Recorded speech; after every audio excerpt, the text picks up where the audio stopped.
This is where things get a little crazy. Now, the fight has just ended. It's real time.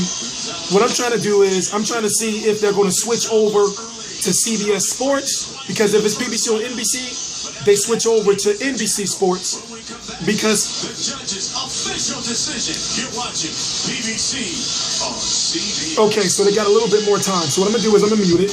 Premier Boxing Champions on CBS Sports is sponsored by 1800 Tequila. Enough said. Okay, I got some sponsors now. That's what's up. By Corona, who invites you to find you. Hold on, I'm making sure I record the 6 o'clock news where I'm at, so I don't miss the Is it just me, or does the sun stay out way later? The post-fight interviews. And forget. So, my apologies. I know that was a little bit rude, but I'm T Street Controversy. This is T Street Controversy Live. I cover every single major fight live. Carl Frampton went down in the first round, 2 flash knockdowns by a very good fighter, a fighter, in my opinion, that should be getting another big fight very soon in 22-year-old Alejandro Gonzalez. Right now, it's July the 18th, 2015, and it's exactly 6 p.m. Eastern Standard Time.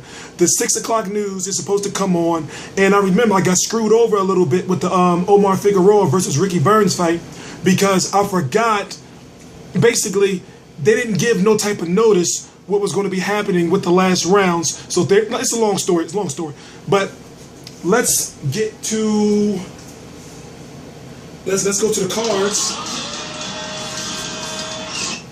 Because I got to hear this, because I need for them to let me know if I need to switch over so we can hear what Carl Frampton has to say about the knockdowns. So basically, he got knocked down twice in the first round, then came back on and gave this guy a nice... Well, our main event has just ended. Carl Frampton making his American debut, all-action fight. The judge's official decision is in. Let's find out who won it.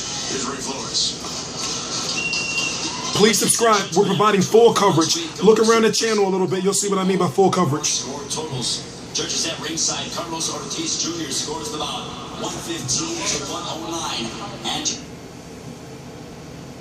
at the bout 116 to 108 for your winner by unanimous decision. And still the junior featherweight champion, Carl the Jackal Frampton. Let's hear what he has to say. The Jackal wins in a unanimous decision.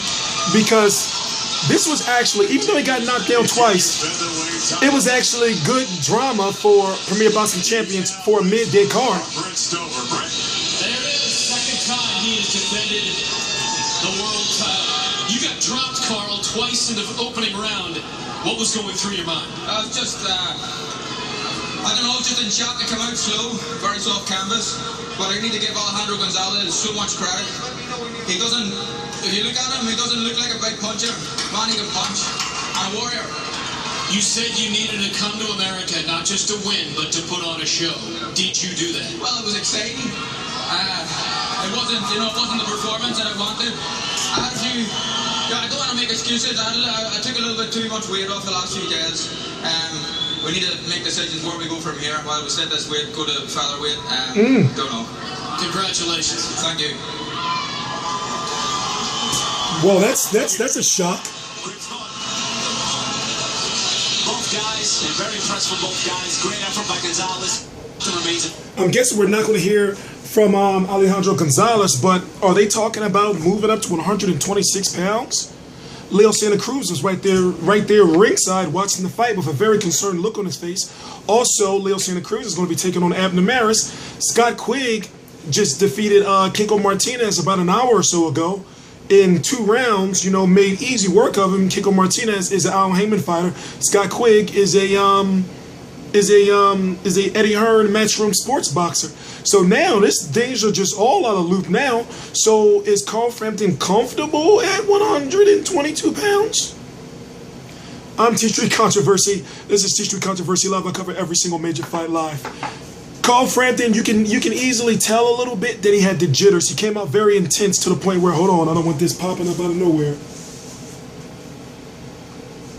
You can see that he came out a little too intense, a little too jacked up. I understand that it was his American debut, but the 2 knockdowns he took, you can tell that he they were flash knockdowns. He wasn't hurt. The commentary, Virgil Hunter alluded to it many times during the fight, as far as, well, his equilibrium wasn't off, which is the best way to describe it. So he got up and pretty much started giving this kid, Alejandro Gonzalez kid, a nice new set of tattoos.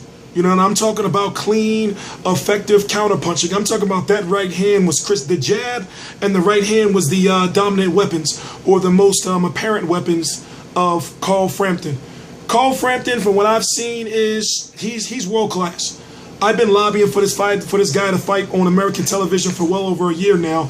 And if you got a chance to see him today, then with the 2 knockdowns and the heart and will of Alejandro Gonzalez, also his youth, he's 22 years old, and with the skills of in the hype of an undefeated fighter, undefeated champion coming over to the United States for the first time, provided for good drama for Premier Boxing Champions on CBS. So now I was going to talk about Scott Quigg and Carl Frampton. You know, a big fight, a big potential PBC fight, or Showtime mid-afternoon. I think it would be PBC. They can do that. Could they do that at Wembley? You guys over in the UK know better than me if that'd be a fight that can sell out Wembley. But in my opinion, now I'm thinking he's talking about moving up to 126 pounds. You know, what about Rigondeaux, the guy in the media call earlier this week? Remember, full coverage. We have everything Carl Frampton versus Alejandro Gonzalez right here on the channel. So he talking about during the media call that there's rumors of Guillermo Rigondeaux possibly signing with Al Heyman in the future, sometime in the fall. Now, if you don't know, Rigondeaux is close to finalizing a deal with the fight Lomachenko at a catch weight of 124 pounds. So if you get what I'm saying, when it comes to this 122, 126 pound division, it's kind of weird, because where do I place Carl Frampton at now? You know, who would he fight next? And is he really having trouble making weight? Now, there's a very big, in-depth interview from Cyclone Promotions, courtesy to thank you to Cyclone Promotions, on the channel. It's about 10, 15 minutes or so, where Carl Frampton is talking about, you know, his diet, talking about he feels good at the weight, and that, you know, making weight is a little monotonous. And I can understand, because got to eat the same things all the time. Food, as he said, becomes a bit bland. So I'm wondering, is he going to move up in weight? You know? So, you know, even though he had the 2 flash knockdowns, he ended up closing the fight strong, even though Alejandro Gonzalez tried to castrate him. Very good referee, by the way. Now, I know regardless, the referee was supposed to take points away, but the kid was getting beat up. I mean, you know, and he was clearly losing the fight. You know, I mean, even though you don't want to leave it up to the judges, you know, I like the fact that the referee wasn't going out there like, all right, take these points away. But at the same time, it is his job to take the points away.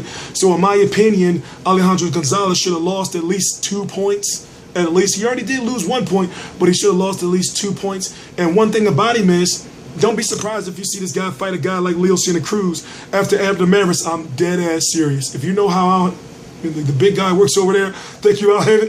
If you know how Al Heyman works when it comes to like matchmaking like that, he surely would put on, you know, a Leo Santa Cruz or Abner Maris versus Alejandro Gonzalez. Anyway, I can go on all day. I am T Street Controversy with RealCombatMedia.com, and I cover every single major fight live. I still have about 1, 2, 3, 4 more fights to cover today. Please subscribe. We're going to have the full post-fight press conference, interviews from Carl Frampton, all on the channel within the next, I say, hour after I shoot this video. Well, no, 3 hours after I shoot this video, to be realistic. I am T Street Controversy on Twitter, T Street Controversy on Instagram. I cover every single major fight. Matter of fact, we cover every single. Along with Real Combat Media, please understand our goal is to be the #1 boxing source on YouTube and the #1 boxing source on the internet. And right now, we're doing exactly what we're saying we're going to do. There's no better way to say it. Please subscribe. Visit RealCombatMedia.com, which is the first link in the description box. And we cover every single major fight live. We got so much more coming. Subscribe. Thank you.